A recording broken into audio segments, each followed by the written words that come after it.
Welcome to yet another interesting edition of The Verdict. Today we have another interesting topic of discussion, critical issues ahead of the poll day. And my special guest on the program is none other than the Zambia Must Prosper movement leader and member of the Upnd Alliance, Kelvin Bwalya, commonly known as KBF. Welcome to the program, sir. Thank you very much, Mr. Soko. We are glad that you could find time to be part of the program. Indeed, it's been a bit of traffic, but we're here. Interesting. Well, our dear viewers, you'll be able to participate on the program later on by dialing the numbers that are scrolling on your screens to be able to ask our guest some questions based on what we are going to discuss on critical issues ahead of poll day.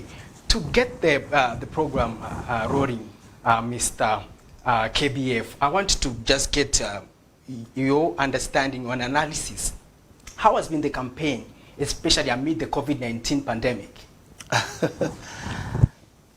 The campaigns so far have been plagued with a lot of novel things, a lot of problems which we didn't anticipate, because obviously this is a disease which is ravaging the whole, well, let me say the whole world. So we've had to adjust and ensure that we get our campaigns running on platforms such as these, radio, a few road shows before they were stopped, and obviously the planning which has been going on in the background has helped us. And now we are full throttle, I guess. Since the suspension of our political campaign rallies, how has the suspension been fairly enforced, according to your assessment? No. I think you understand that when you're dealing with a third world country, most of the campaigns are tilted in favor of the ruling party. Why do you say so? Because, one, the people in power are obviously going to run the elections behind the scenes. Second of all, the people in power have more resources. They have more machinery. The government machinery is on their side, the police, the army, and the other people. And obviously, without saying too much, we understand that some of the players are afraid of doing their job properly because they think and feel that they're being watched by these big eyes or eagle's eyes, and 3/4 of the time they're afraid, basically. So the campaigns have not been fair. They've been tilted in favor of the PF, but we're getting there. And I want to understand something. The other countries, such as Zimbabwe or Australia, in the wake of the COVID-19 pandemic, they had locked down their countries or prevented entry. But if you were in that position, what would you do? To make a decision, for instance. First of all, let me say that the COVID pandemic has been very devastating. We have lost a lot of prominent Zambians to the disease. Condolences to the families, relatives, friends. I've lost some family members, some relatives and friends to this disease, and it's been rather sad that we were not prepared enough as a nation. Even when we went through the first and second wave, we did not do enough to prepare ourselves for this third wave, which is the Delta variant, which people are talking about. It's been a bit of a problem because the leadership in this country takes everything for granted, and the planning wasn't there. I think when the first wave came, second wave came, we were more or less spared as a nation. So the politicians took it for granted, it's business as usual, and they carried on. But this variant which has come now has really impacted the country, and it has hit us left, right, and center to a point where now the politicians understand that it is real, and they are trying to do haphazard measures to try and help the situation, but they're not helping. There has been no, for example, formal address of COVID by the Republican president, which is unfortunate. Leadership requires that when you have such a magnitude of a problem, the president must give direction, comfort, and a lending hand, a shoulder to lean on for the nation. As a father figure, we have not seen that with our president. Reasons best known to himself. For example, this latest shutdown of schools, bars, and things was being announced by the Secretary of the Cabinet. Now, when you look at other nations who've taken this pandemic very seriously, it is the presidents of those countries who address the issues head on. For example, just yesterday, in South Africa, Cyril Ramaphosa was on state national TV addressing the nation after 14 days of the lockdown, because he promised that after 14 days I'm coming back to give the nation an update. Have you seen our president on national TV addressing the nation on COVID? Of course not. We are treating this thing with kid gloves. But when the pandemic was starting, someone would argue to say the president had made one or two statements. In other words, you mean it should have been a continuous process? The president is the person that you and me elected into office. With the greatest respect, not Simon Miti. He's a good friend of mine, the secretary to the cabinet. But Simon Miti was never elected into office. It is the person who is elected who is supposed to address the Zambians, because he's accountable to them. Simon Miti is not accountable to me. He's accountable to the appointing authority. Exactly. So the president, your vote and my vote put him into that office. That's his duty. The first duty of a president is, one, to defend the constitution of this country, as by law established. The second duty of a president is to defend this country from enemies within and outside the country. Third duty is to provide leadership. The president, unfortunately, is failing to do that. So who do we blame? The president. COVID is so serious, you cannot delegate it. There's been over-delegation of this COVID issue. It's too serious. Like I was saying, it is Cyril Ramaphosa who's on TV every day, not the Secretary of the Cabinet in South Africa, no. It is Mnangagwa in Zimbabwe talking to his people. It is Uhuru in Kenya talking to his people. It is Boris Johnson in the UK. It is Biden in America talking to his people. He is the one they elected. He is answerable to his people. What is my big brother Edgar Chagwa scared of? Doesn't he have the facts? He doesn't have enough scientific knowledge. He doesn't have enough facts from the scientists. Why is he not facing us to tell us what he knows? People take things very seriously when it comes from the president, not a delegated authority. So I'm sorry, we have not treated this COVID with the seriousness that it deserves.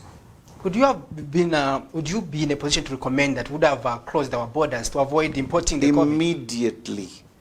For example, we kept flights coming into the country. For what? We don't have a national airline. Why are we keeping our airport open? We should have immediately closed the airport. We can say trade. What trade? How much in terms of trade do we do by aeroplane here in Zambia? How many cargo planes bring things here? None. It took Emirates, it took Ethiopian Airways and other airlines to tell us they're not picking passengers from Zambia. That's when we took things seriously. Oh, red alert. We can, because now you're being told by the other nations, you're sick in that country. We cannot pick up people from your country. That's when you realize, oh, people are looking at us from this angle. But we knew the facts. Why didn't the president address those issues properly as a leader? Why delegate? I know Simon is a doctor, but it's not his duty to talk to Zambian people. Simon never went on a ballot. No one elected Simon. Mr. Miti was never elected by you or me or anybody else.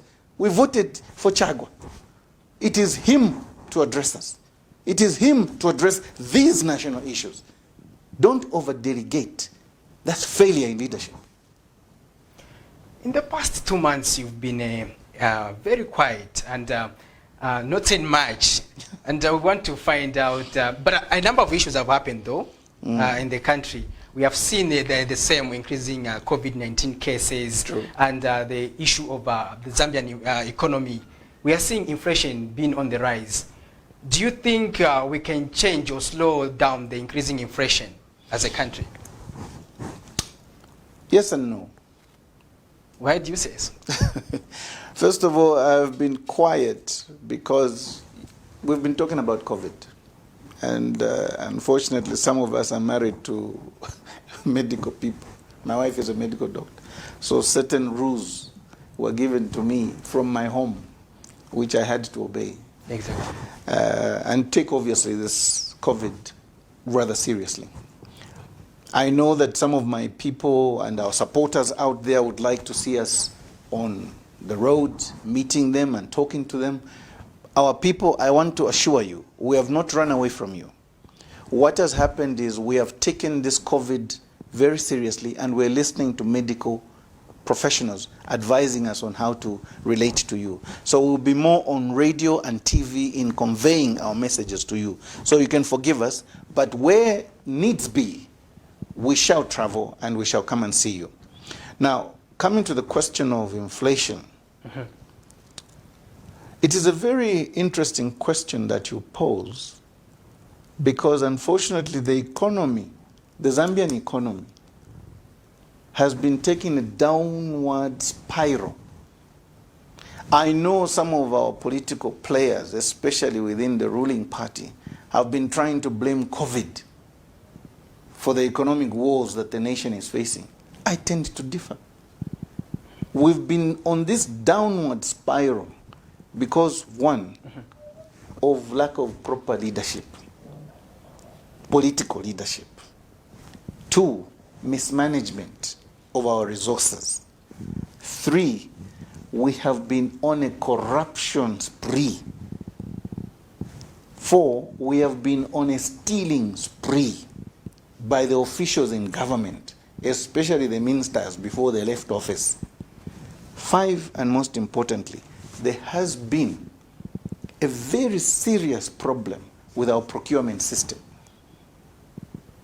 These factors have affected this economy, and they have affected how you and me are living our lives today before we can talk about the pandemic. So they should not hide under the pandemic. No, this pandemic is 1.5 years old. It just came. What has happened in the last 7 years when Chago has been in office? The last 10 years when PF has been in office? You can't blame it on COVID. COVID has just come.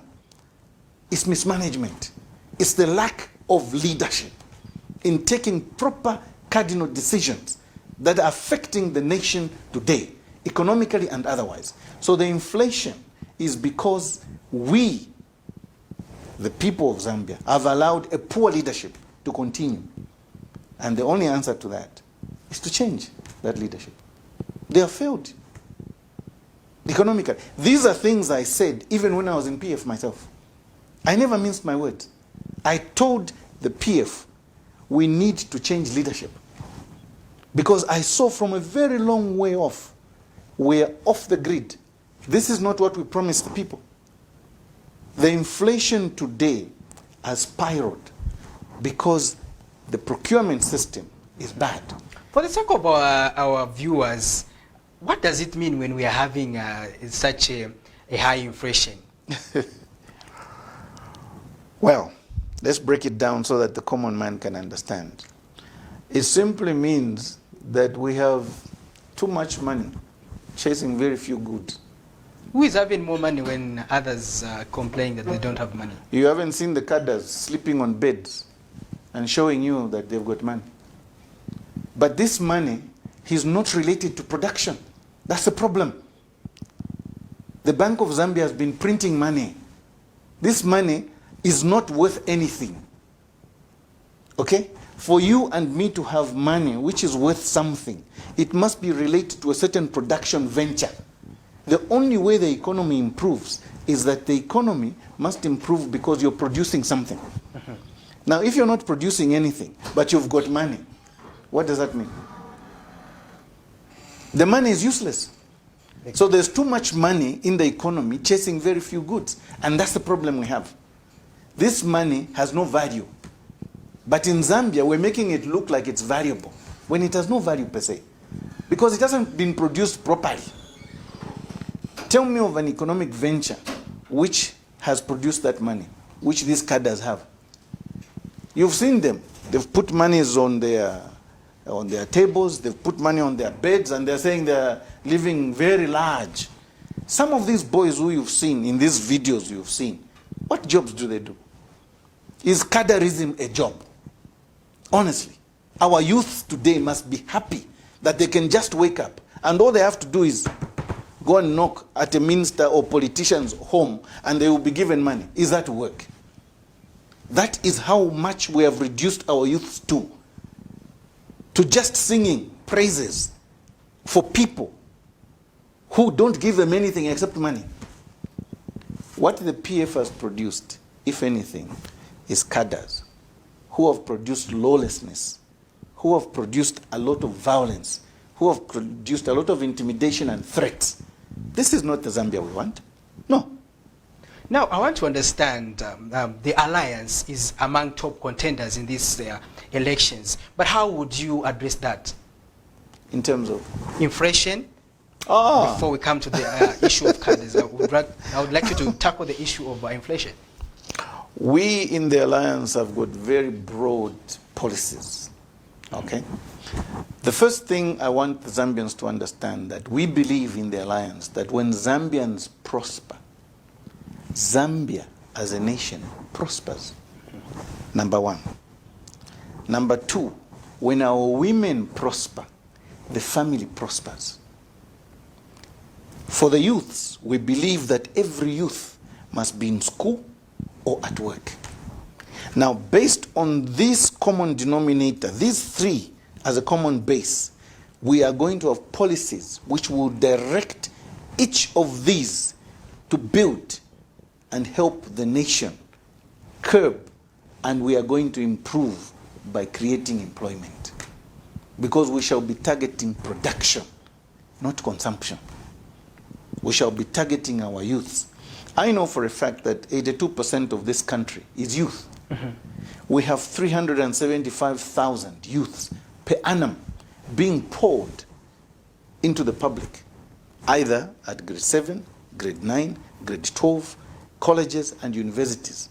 One way or another, they are left out onto the public of Zambia. They have no jobs.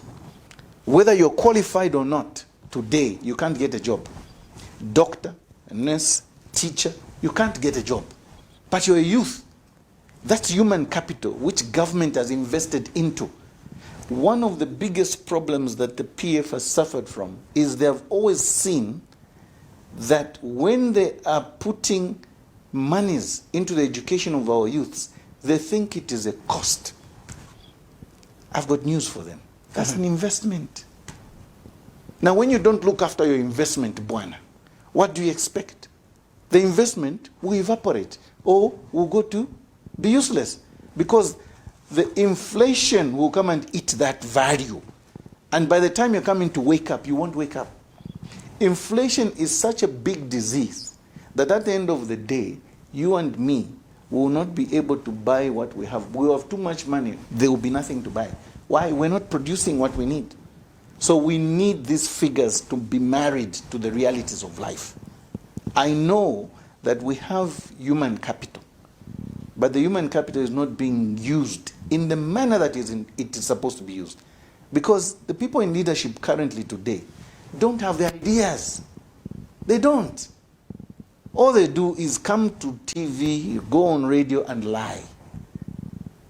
Lying has become part of the DNA of the PF, and that's why some of us have left. Tell the people the truth. Why are you lying? Interesting. Well, our dear viewers, in case you are just joining us, I'm hosting Mr. Kelvin Fube, Bwalya, commonly known as KBF, coming from the Upnd Alliance, and this program is powered by the Upnd Alliance. You can also participate later on the program by dialing the numbers that are scrolling on your screens. Now, that brings me to my next question. Yes. And in some various interviews that you have undertaken with various media houses, you have also indicated that this year's presidential, parliamentary and local government elections will be about the economy. Oh, yes. Just clarify that point for me. Oh, now you're touching a topic which is very dear to my heart. You see, The economy is so important to any nation that once the economy dies, the politics die. The churches die. Agriculture dies. The hospitals die. There's nothing there. Now let me start by giving examples. I was reading in the papers today, some politician somewhere in Zambezi, I don't want to name names, but I think you can fill in the gaps. He was saying that the cost of living is only high in Lusaka. I want to laugh at such politicians. Why? Look, the Energy Regulation Board regulates energy in Zambia. We have seen over the last few years the increase in fuel prices, 300%. We have seen the increase in this electricity by 300%. Is he telling me that the cost of fuel in Zambezi is cheaper than Lusaka? That politician.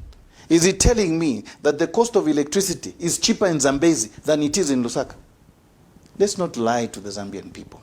Let's be truthful. The cost of living is hurting everybody across the board. This politician was saying the cost of living is only high in Lusaka. It is wrong to lie. The cost of fuel across Zambia is the same because the Energy Regulation Board has dictated that the cost of fuel will be energy. If the cost of energy is high in Lusaka, it is high in Zambezi. If it is high in Zambezi, then the cost of living in Zambezi is even worse. Why? Because there, you don't even have so many places where you can go and borrow money from. Here we've got friends. We can ring up people and say, I've got the problem. Someone may help you. In Zambezi, who will help you? That's one example. Keep spinning that. Think about it. This is what they want to make us think, that only Lusaka is difficult. No, no, no. I saw somebody, again from the PF, at a rally or some discussion, putting up a piece of paper, waving it. The cost of living in South Africa, the cost of living in Tanzania, the cost of living in Malawi, trying to make those comparisons. Yes. Let's break it down so that this ordinary Zambian can understand.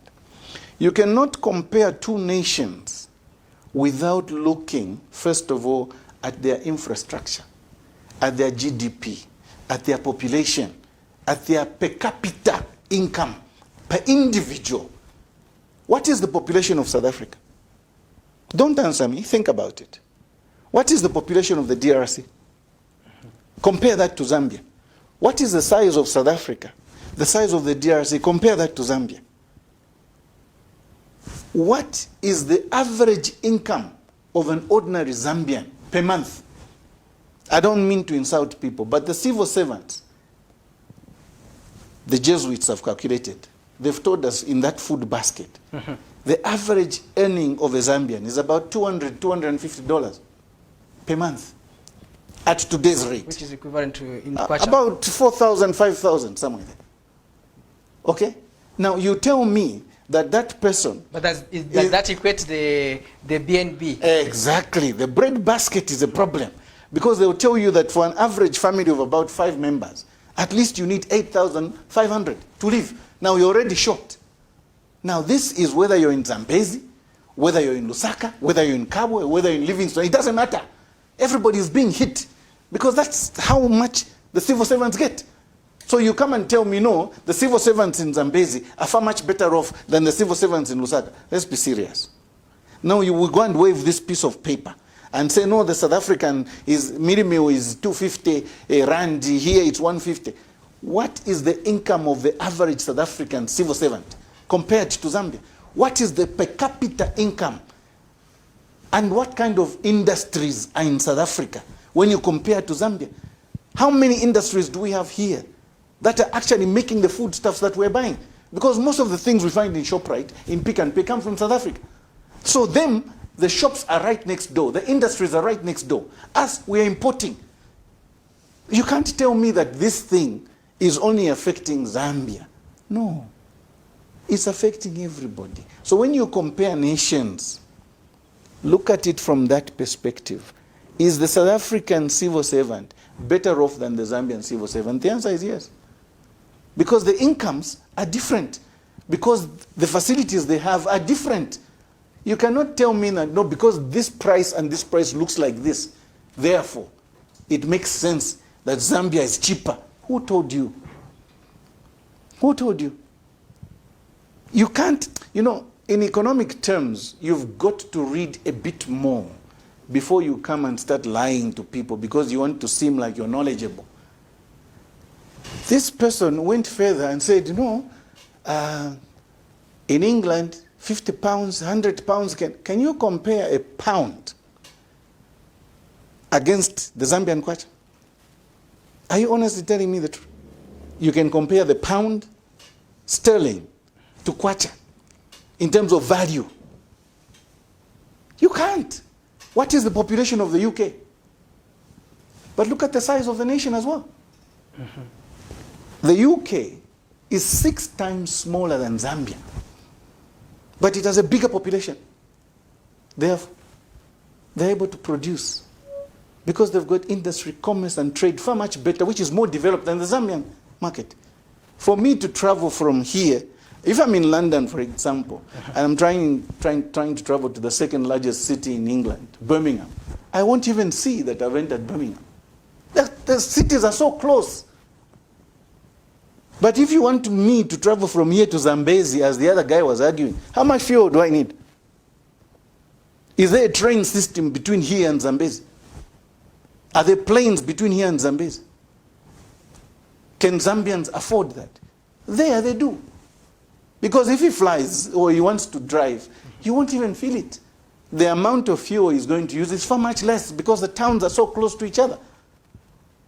The whole of the UK is about the size of the Copper Belt. Zambia as a nation is 752,000 square kilometers. It's big. So when we say this nation is suffering, we are comparing the bread basket. How much does it cost for the civil servant to feed his family? That's the issue. So don't go on in public fora and start lying to people because you think you have traveled, that Zambians don't know these things, therefore you're going to be waving little pieces of paper. We've been to those countries. We know how they live. We know what the food basket there is compared here.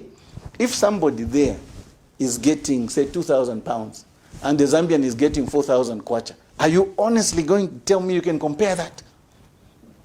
Because multiply that. It's not the dollar, it's the pound. What is the pound against the kwacha? The rate. It's more than the dollar. So what exactly is that guy getting? In terms of real money, that's the argument you should be putting up. No, by minimum is 150, here it is 250. That's nonsense. Let's not play with the Zambians. So the real question I want to ask these politicians who go and want to play these funny games with the Zambians is this. How gullible, how stupid do you think the Zambians are?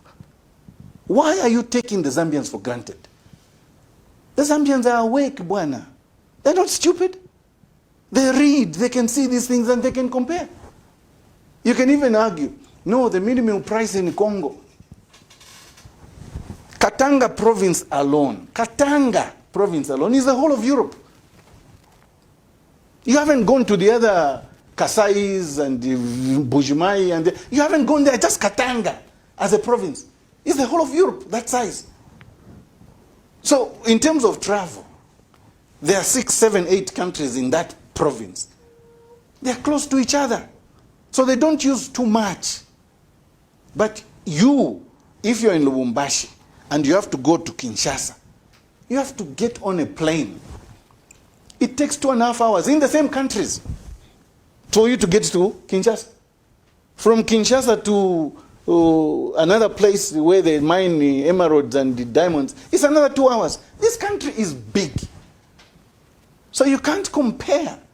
When you begin such arguments, you must be very careful because you're exposing your ignorance other than trying to play games with the Zambian people. You must be very careful. South Africa here cannot be compared to Zambia per capita income. You can't. When we debased the kwacha was doing far much better than the rand. How many years has it taken? The rand is gone up. The kwacha has gone down. Why? Mismanagement, corruption, stealing, abuse of authority. Those are arguments I'm going to put up. Because for me, you're now telling me, no, we must compare, because you can't. Even when you compare this little country here called Malawi, in terms of size, compared to Zambia. But the population in Malawi is as good as Zambia. Do you see where I'm going? If you're traveling from Lilongwe to Blantyre, what's the distance? Basically, the country is finished. But if you have to travel from Livingstone to Nakonde or from Livingstone to Mbala, how much fuel do you need? A lot. These are issues. It's common sense, bwana. So you can't say, no, but the Zambian fuel is 17 kwacha. No. It's the cost of living within the production sector of Zambia and how much a Zambian, an average Zambian, earns per month as a civil servant, as a policeman, as a teacher, as a soldier, as a businessman. How much does he make per month? How much profit? Those are issues. Interesting. Well, our dear viewers, in case you want to participate on the program, you can dial the number on your screens or on our MTN line, that is 0968675273.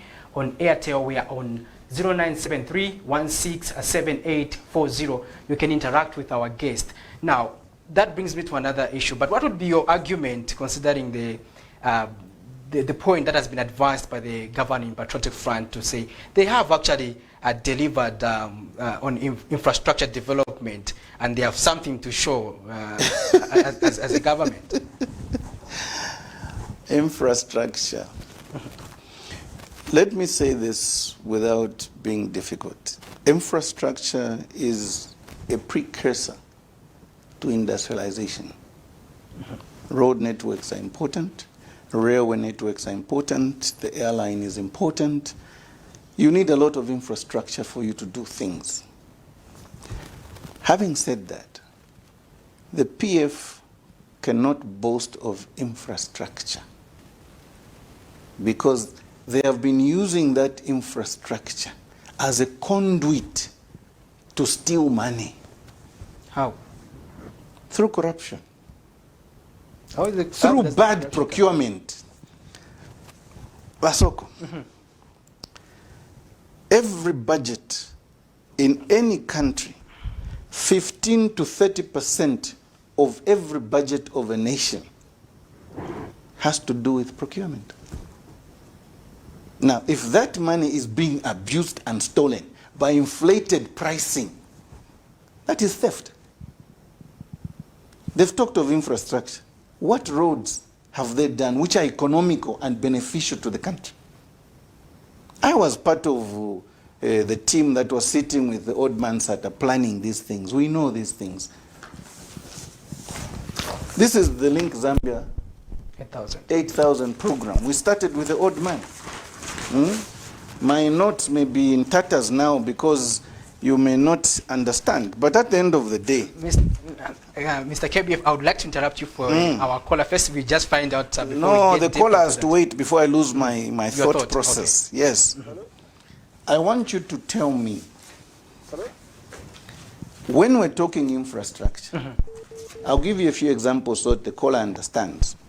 I come from a little town called Mufulira. I was born and bred in Mufulira. The president of PF, Mr. Lungu, went to Mufulira, cut ribbons between Mufulira and Indola Road and said they would put up that road. Have they done that road? It's just 65 kilometers. The ribbons were cut. Ceremonies were held, one. Between Mufulira and Chembe in the Luapula province, there's a Pedico road. They did 43 kilometers of that road. It's 70 kilometers. They haven't finished that road. This is a road that connects two provinces, Luapula and the Copper Belt. Have they done that road? No. Let's go to the Eastern Province. Chama, Lundazi. Have they done that road? They haven't even done the bridge. Lundazi to Chipata. Has that road been done? Vubwi, Chadiza. Have they done that road? These are roads which people have been crying for years, and they are part of this link, Zambia 8,000, we had with the old man that. Let's go to the Western Province. When you just leave Senanga, going to Sisheke, Mwandi, right through to Kazungula, have you traveled on that road of late? Is there a road there worth talking about? Have they done that road? When you branch off going to the right-hand side of Sioma, going into Sioma, from Sioma to Shangombo, 171 kilometers, has that road been done? Let's bring it back here. When you leave Mongu, you get into Kaoma. Kaoma to Lukulu, have they done that road? When you come back here, go up north, a very important road, which leads us to the second busiest port after Chirundu, Nakonde border. Nakonde, you come to Isoka, 100 kilometers. Isoka to Chinsali, 100 kilometers. Hello. Chinsali to Mpika, 165 kilometers. Hello. Mpika to Serenje, 246 kilometers. Have they done that road? Not yet. Are you still not ready to take a call? No. Mpika to Kasama, 210 kilometers. Have they done that road? Hello? The Tuta road today, you can't travel on it. Hello? When you come to Serenje, getting into Luapula, you can't travel on that road properly. That bridge is standing as a white elephant now because people don't want to use that road. Have they done that road? When you get into Luapula itself and you go up north, reach Mansa, start going up to through Mwense, Cherenge, Kashikishi, up to where the Chief Mununga is. From Chief Mununga onwards, it's gravel, right up to Chienge. Have they done that road? From Chief Mununga, you turn right, get into Msumbu, right through to Kaputa. Have they done that road? The Kaputa road to Mporokoso, have they done that road?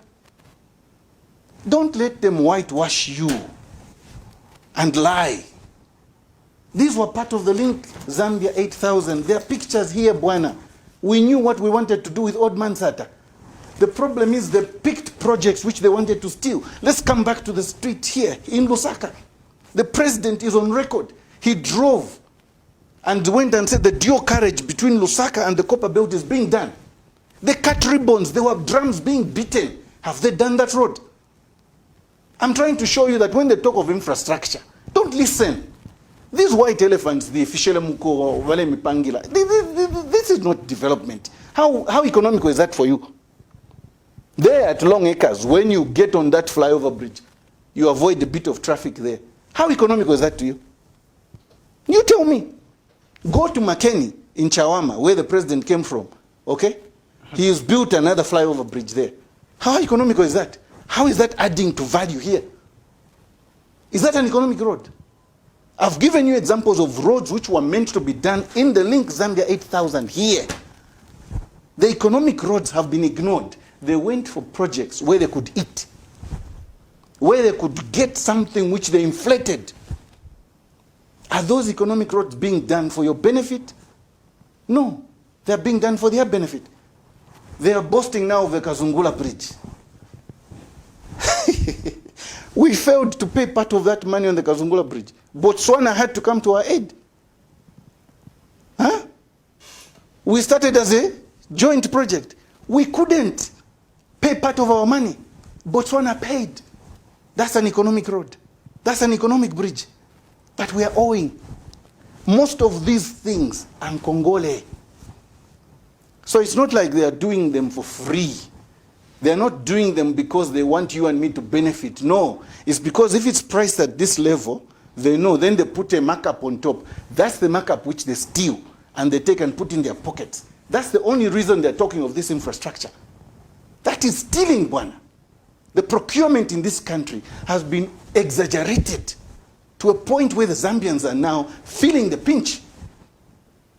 Now, when you say infrastructure, one of my brothers in PF was saying, each where you throw a stone, wherever it lands, there's an infrastructure development. Are you serious? Let me talk of hospitals. When we were with Old Man Sata, we said we'll build 650 hospitals, mini clinics. Okay? How many have they built? And even when they build them, are the doctors there? Are the nurses there? Are the beds there? Are the medicines there? That is development. Now, if you build white elephants and they have nothing in there, what are you trying to tell the Zambians? Don't hoodwink the Zambians. I'll go back to my question. How gullible, how stupid do you think Zambians are? Zambians are awake, Bwana. They can see these things. Talk of the schools. They've built a few schools here and there. Are the teachers there?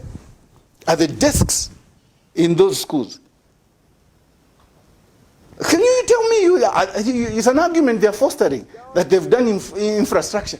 Infrastructure for white elephant only, for people to see, but there's nothing happening in those areas. You may argue, yes, Levi Mwanawasa Hospital is functioning, but was it meant to be at that level? The Chilenji Hospital, was it meant to be at that level? It's because of COVID that they have even pushed it to be a COVID center. But at the end of the day, some of these infrastructure projects were just conduits to steal money. We know these things. Was anybody fired because of the corruption? Was anybody fired because of the inflated prices? Nobody was fired. Why? Ni madiru. I've given you infrastructure. What infrastructure?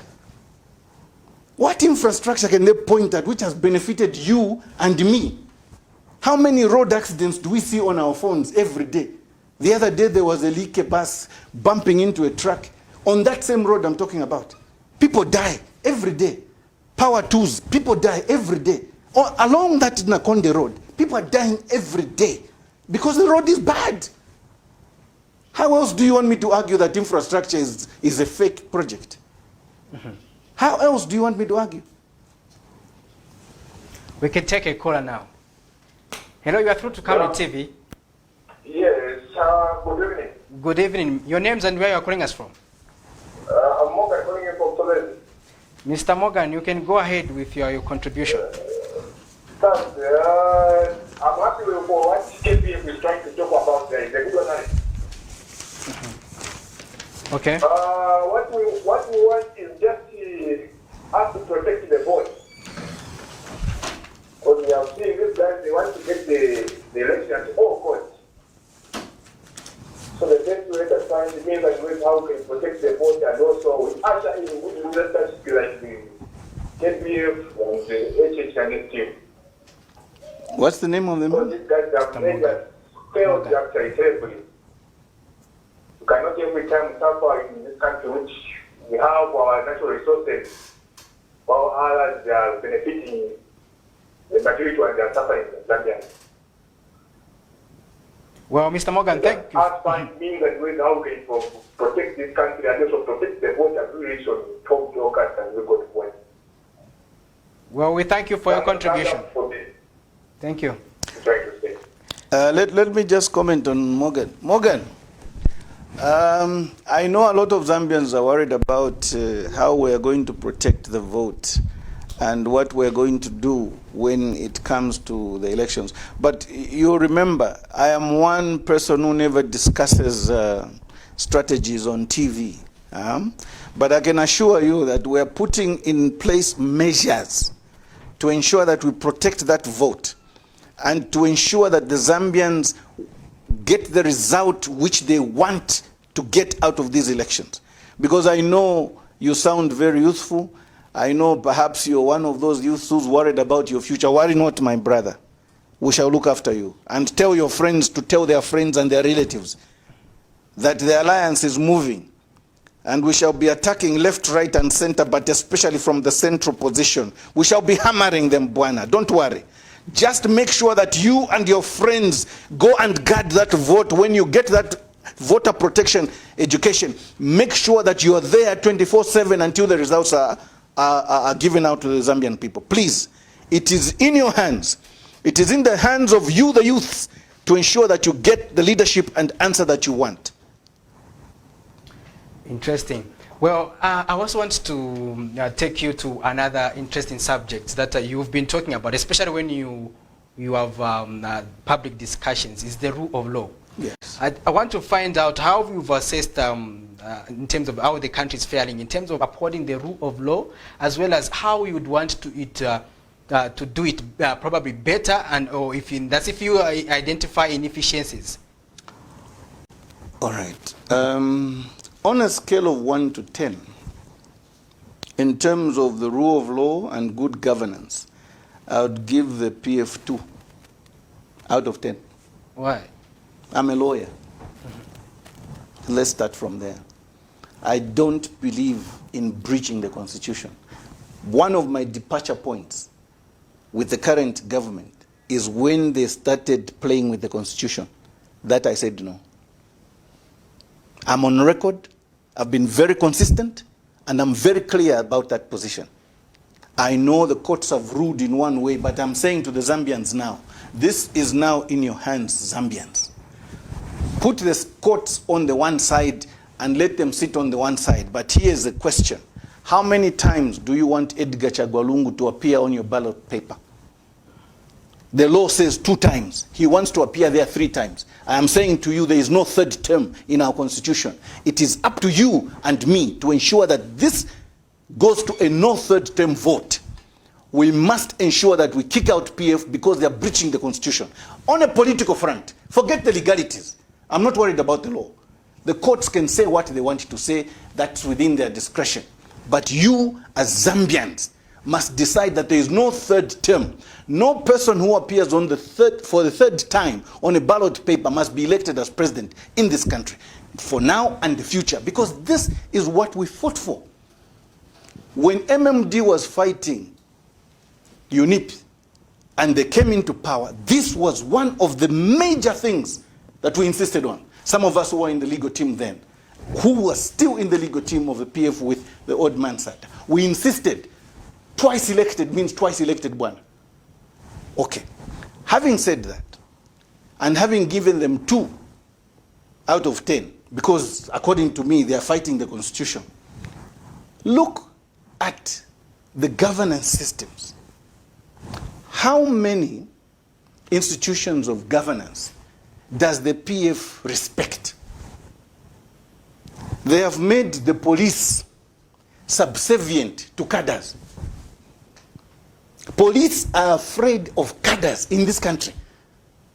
A man in valor, in uniform, who is supposed to protect you and me with a badge, is afraid of the cadre simply because it's got a chitenge with someone's face on it.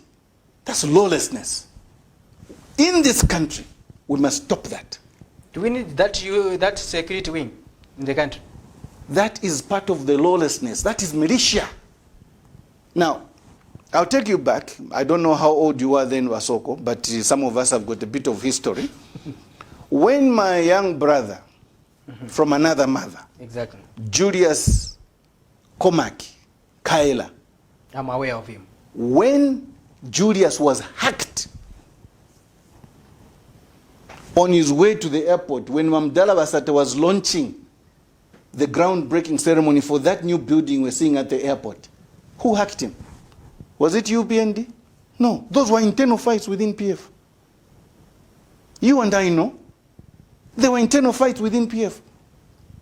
So who has been perpetuating the violence in this country? It's the PF within PF. Now they've transported it to other areas. Julius Komaki, I found him at Levy Hospital, almost dying. Maybe he has forgotten, but I'm reminding him. And his friends will know. Richard Chandanyela, you know what I'm talking about. Benji Siwila, you know what I'm talking about. We were picking Julius in hospital, Bwalya, almost at his deathbed. Hacked with a panga by fellow PF cadres. Was that Upnd? Was that DP? No, it was PF on PF. This is the nature of this party. And that is why some of us have said, we can't belong to this. When FIC produces its report, annual report, on the politically connected people, when they are put out there, the president is given that report. What action is taken? You tell me, you're journalists, you go and investigate. No action, Bwalya. In fact, they start attacking FIC. They start attacking Mary, my sister. That is her job, bwana. When the Drug Enforcement Commission arrests big fish, don't touch those people. When SEC arrests people, you go and interfere in the background. The first person to issue a statement against an arrest is the president. No, SEC is coming after me. Bwana, the president, you and me are lawyers. You are immune. You can't be prosecuted as long as you're president until your immunity is removed. So how can people be after you? That statement you made, bwana, was meant to block SEC. To send a message, a covert message to say, don't touch this person. Why? We can't. Look, in this country, we know how we protect those who are good to us. Our blue-eyed boys, so to speak, isn't it? So when we protect them, we issue a statement as a president. No, SEC is after me. Who can go to State House and arrest Edgar Chagwalungu as president from SEC? Let's be serious. That statement was meant to affect that prosecution. And it did. When a civil servant is put on a charge in a criminal case, the law says he must go away from the office. Put him on suspension. Which minister in this government did you see being put on suspension because he's got a charge sheet from either a criminal case or from SEC or from DEC? None. It was the president who was protecting them. No, he's innocent until proven guilty. Bwana, the law is the law. We know he is innocent until proven guilty. But as long as he remains in office, he's going to affect that case.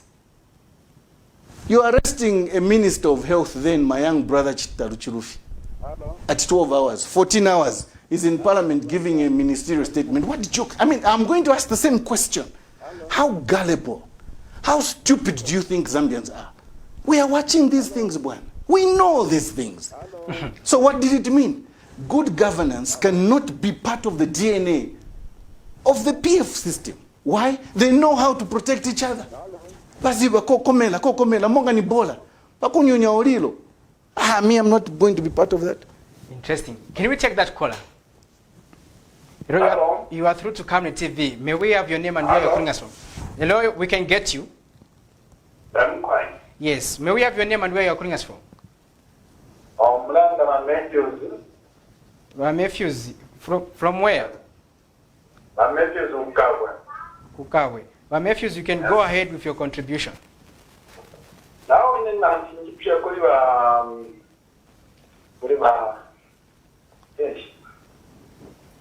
Nine Bwalya mkwai. Mkwai. Na tinjimkushe na toka program wino. Na mpomuti obo teko corruption na ichiramo ama infrastructure ndaramo toba eshoba iwo wingi. Mumbeni kusheya kuti muche. Ipintu chabachari before PF nejapa. Paliko kusano na ngochemo china. Then number 2. Mu PF china mali ba binchi. Mali ba balance. Nga muyupi ndiye wisho. Muna mali ba balance na mutamwaba. Pusharo kuri ba KPF. Mkwai totela mwevale tukongo kufuma kukabwe. Is there a difference? Nshishwenga ninkonkeri pushonga mimonekele whether muleipsha efo chali akale as in terms of limbipaisa bako bridge ya new babako musebo wa new ndesumina tetinkani fimo okay nafichinjako but ili pusha mufidoku ipshinchita yonse was that the real cost of that infrastructure which you are seeing? And the answer I'm giving you is no. Mwali upu pumudia. Some minister some procurement officials must have eaten some money from there, and we've got evidence. And the goodness is this, nde mulaya. Okay? Umula nduta ubola. I've been practicing criminal law for a very long time. Umula nduta ubola. So bamobakesa londulo bafe bachitire. Because shirenda lama, shabalanda abena Zambia. Eba lechuliramu. Number 2, mu UPND, ushemwali wa violence, nangutamwa wa violence. I can't speak on UPND as a party per se, because ine nabanandi from the Zambia We Want Alliance to ile panga alliance na ba UPND so that tuombe de chapamo.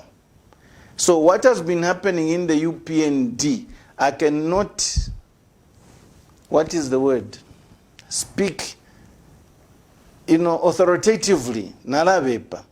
But have I seen social media reports that UPND have been fighting or they have been defending themselves against certain attacks? Yes, I've seen that. Because the point I'm making is, I am coming from PF. I know the culture of PF. I know who is responsible for violence within PF. And I want to say there is more violence within PF than I have seen from UPND. And I don't want to go into arguments about figures and Vangani. But muchibemba tutile mulomfo chibemba nde mwana mwemba chinji pusha ala na kanyerere kene ngowa katitikisha kaka kusuma. So if the UPND are reacting to a stimulus of violence, it is because they want to self-defend themselves. But insha umfuapo liminalabe pobufi insha umfuapo okutila yo ba UPND na babike myotoka 20 bapepeko muntu ba muipane fyashara. No, but here's what I've heard and here's what I know. My young brother Stephen Kampyongo was Minister of Home Affairs in the PF government. Almost every by-election to Akwete, whether at ward level or at parliamentary level, somebody died. Was Stephen Kampyongo fired? That's a question you should be asking. Recently, just before Christmas, it was Fuminekwe. By Tidio Munandi, HH, at Bamuite police headquarters with a call out. Okay? A prosecutor I knew, a prosecutor I worked with, who is actually, he was a client of mine, Kuofes, Nsama, was shot dead. Another guy called Kaunda was shot dead. Have you heard anybody being prosecuted because of those cases? That's the kind of violence I'm talking about. It's institutional violence because it is perpetuated and supported by people in authority. Now, Mr. KBF, as we draw closer towards the end of our program, I want us to discuss these two important questions as you wind up. Are you going to make sure that the election is not rigged, especially in in the northern part of Zambia? That's a question that is coming into our system. And is there also a need to revisit the country's constitution, looking at the third term issue, which has been fully resolved up to now? And you also touched a bit about it, but I want you to conclude with those two issues. I say that within the limited powers, within the limited logistical support that we are receiving, we are giving an undertaking that yes, we want to protect the vote. How? And ensure. I cannot discuss strategies on TV. Because if I start telling people how I want to do things, they'll start saying, oh, mumakeni, fine. But the advantage I have, at least, is I know where I'm coming from. I know certain systems, I know certain things. So I'll know what to do. Openly. Secondly, mwachipusho kutila your constitution. It is a very clear and obvious danger that the Constitution presents. To some of us, it was a clear, straightforward answer.